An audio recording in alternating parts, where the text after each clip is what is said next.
CBI হোক আর যাই হোক, সহযোগিতা ছাড়া এখানকার সরকারের পুলিশের তারা সত্য তত্ত্বে পৌঁছতে পারবে না।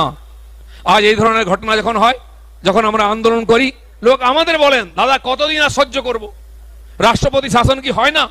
কবে রাষ্ট্রপতি শাসন হবে? না হলে কিন্তু সরানো যাবে না। আমি বলছি অপেক্ষা করুন, হতাশ হবেন না। লিখিত হোক অলিখিত হোক, রাষ্ট্রপতি শাসনের দিকে পরিস্থিতি যাচ্ছে। আজ একবার ভেবে দেখুন, এখানে নির্বাচন কে করাবে? Central force. এতশো বাহিনী অতশো বাহিনী আসে, সেন্ট্রাল ফোর্স না হলে এখানে পঞ্চায়েত থেকে পার্লামেন্ট কোনো নির্বাচন হয় না। লোক বাড়ি থেকে বেরোয় না ভোট দিতে ভয়ে। আর এখানে সামান্য টেনশন হলে সেন্ট্রাল ফোর্স।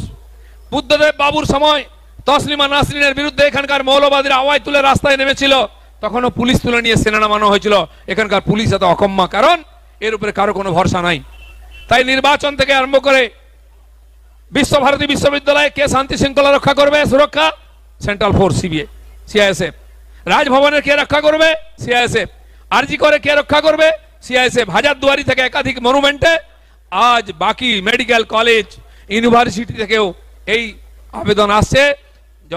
যাদবপুর ইউনিভার্সিটি থেকে আরম্ভ করে মেডিকেল কলেজ সবাই দাবি করবে এখানে সেন্ট্রাল ফোর্স চাই, তা নাহলে ওখানকার শিক্ষক ছাত্র রোগী ডাক্তার কেউ সুরক্ষিত থাকবে না। তাহলে এই পুলিশ আছে কেন? এই প্রশাসন আছে কেন? এত ট্যাক্স দিচ্ছি কেন আমরা? মমতা ব্যানার্জি কেন পুলিশ মন্ত্রী হয়ে আছেন? আজকে রিজাইন করুন, যদি মান সম্মান বেঁচে থাকে। করবেন না বন্ধুগণ। আর এখানকার পুলিশ প্রশাসনকে বাদ দিয়ে সেন্ট্রাল ফোর্স নিয়ে আসা হোক।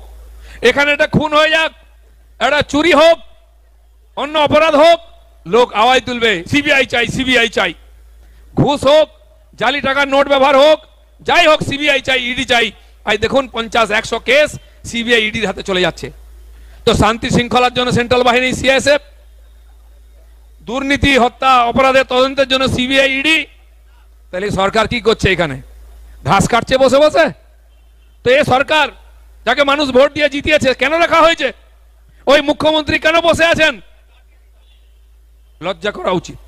আজ সমাজকে ভাবতে হবে। আমরা তাই বলছি, শান্তি শৃঙ্খলা যদি রাখবে সেন্ট্রাল ফোর্স, তদন্ত করবে সেন্ট্রাল এজেন্সি, তাহলে সেন্ট্রাল গভর্নমেন্ট কেন সরকারটা চালবে না?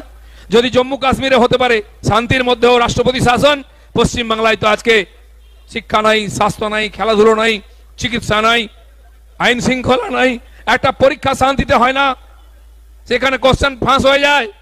কিসের জন্যই সরকার? কার জন্যই সরকার? শ্মশান জেগে বসে আছে। আজকেই গলা ধাক্কা দিয়ে বার করা হোক, নাহলে এদের চক্ষু লজ্জাও নাই, লাজ লজ্জার মাথা খেয়েছে, কোনোদিন ছেড়ে যাবে না। হয় বাংলাদেশের পরিস্থিতি হবে, তখন রাজ্য নয় দেশ ছেড়ে যেতে হবে। এখানে জল দানা পানি পাওয়া যাবে না। সেই পরিস্থিতি না আসুক, এই গণতান্ত্রিক দেশে সংবিধান অনুযায়ী দেশ পরিচালিত হোক। সেই পরিস্থিতি তৈরি করার জন্য, বাংলার মানুষের মান সম্মান সুরক্ষার জন্য এখানেও রাষ্ট্রপতি শাসন চাই। বন্ধুগণ, যে পরিস্থিতি এগোচ্ছে, অন্য দেশ হলে আজকে আগুন জ্বলতো, পুড়িয়ে দিত নবান্নকে, কালীঘাটে লোক ধাওয়া বলতো।